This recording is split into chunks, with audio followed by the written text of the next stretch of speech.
Bonsoir tout le monde. On va parler sécurité ce soir et principalement et surtout la sécurité des travaux routiers quand les cyclistes peuvent être impactés justement par ces travaux.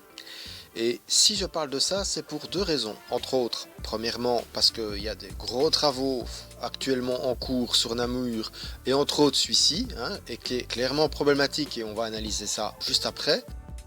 Et aussi parce que en vérifiant un petit peu les changements éventuels qui peuvent être opérés sur le code de la route, je suis tombé sur un changement ici dernièrement et qui stipule certaines choses par rapport aux travaux et entre autres ne pas gêner les cyclistes et d'autres et donc faire en sorte que la signalisation et les déviations soient correctement effectuées.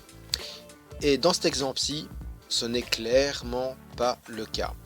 Allez, je vous laisse juger en live et puis on analyse ça après.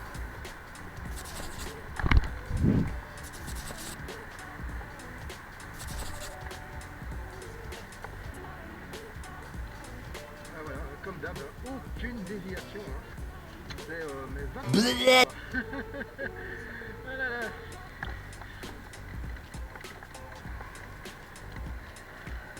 Ah, purée. Mais ouais, et malheureusement c'est tout le temps comme ça, en tant que cycliste, les déviations, mais on peut s'asseoir dessus. Alors autant quand on est automobiliste, globalement ça passe encore, sauf exception, mais quand on est cycliste, mais une fois qu'il y a des travaux et qu'il doit y avoir des déviations, mais on peut s'asseoir dessus, totalement. C'est débrouille-toi pour deviner comment tu dois faire. Donc ici c'est un SUL, un sens unique limité.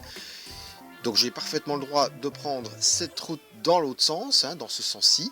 Et là, ici, c'est une priorité de droite. Donc je n'ai aucune visibilité. Et en plus, forcément, du coup, les automobilistes qui pourraient venir pourraient potentiellement prendre très fortement à la corde. Il y a clairement des choses à changer. Et avec très peu de choses, on peut sécuriser ici. Imaginez simplement mettre des plots en béton pour permettre aux cyclistes d'être protégés et de pouvoir passer tranquillement là, ce qui forcerait les automobilistes à faire le tour plus largement. Et il n'y a même pas besoin de changer ici la signalisation, puisque de toute manière, ils pourraient effectivement passer et ils seraient obligés, bien sûr, de céder la priorité à droite pour les véhicules qui descendraient de la citadelle. Donc juste quelques plots en béton, rien que ça, et ça suffirait pour sécuriser ici les travaux. Rien que ça. Et c'est un minimum. Le problème, clairement, et ça, mais c'est pas qu'ici à Namur, c'est partout en Wallonie, peut-être même dans d'autres zones du pays, mais c'est que dès qu'il y a des travaux, les cyclistes sont censés se débrouiller, et puis voilà, c'est pousse-toi, va un peu, essaye de slalomer, c'est pas grave, voilà, tu te débrouilleras mon gars, y a pas de souci.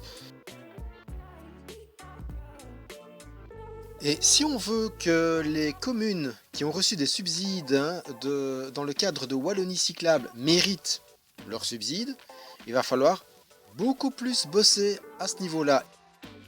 Et effectivement, il y a quand même des zones en Wallonie qui sont quand même franchement problématiques. Je pense entre autres aux travaux de l'écluse sur la N90 du côté de Tihange, où il y a déjà eu un mort en 2019. Les signalisations n'ont absolument pas changé. J'ai un ami qui m'a envoyé une photo d'un cycliste qui était sur la N90 et je suis persuadé que ce cycliste, en fait, simplement, il n'a absolument pas compris où il devait aller. Sa seule solution, c'était de passer par là. Il n'y avait pas d'autre solution. Donc à un moment donné, il va falloir batailler à ce niveau-là. Donc faire de bonnes infrastructures et aussi, surtout, les faire respecter. Et à ce moment-là, vous mériterez les subsides que vous avez reçus. Allez, bonne route tout le monde!